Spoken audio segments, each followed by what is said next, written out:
Could you just briefly introduce yourself?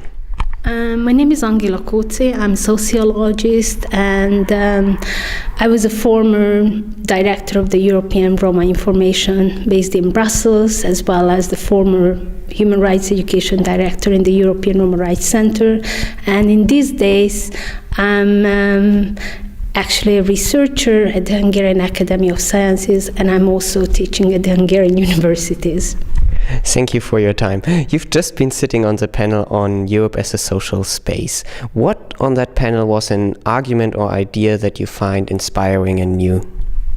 I find really inspiring that we can't talk about European crisis and European problems without involving minorities, particularly those who are racialized and totally excluded from the labor market, and they have no any future and no any perspective to change their social status.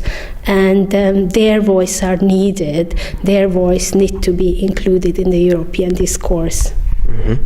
And what was an argument that you couldn't 100% agree with on the panel?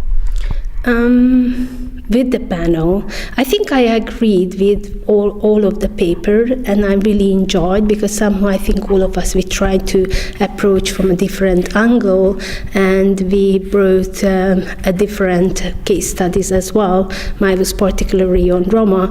I think if I'm thinking about the whole conference and the whole symposium, that this panel somehow, it was very much one of the vivid panel, and something which was very close to the reality, to the people who are living edge of the society and the periphery of Europe.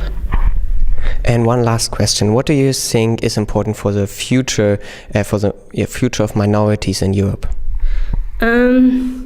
I think Europe now has a chance, even though that we are in a crisis, but it has a chance to revive based on rethink their fundamental values and rights, such as equality, non-discrimination, and solidarity as such.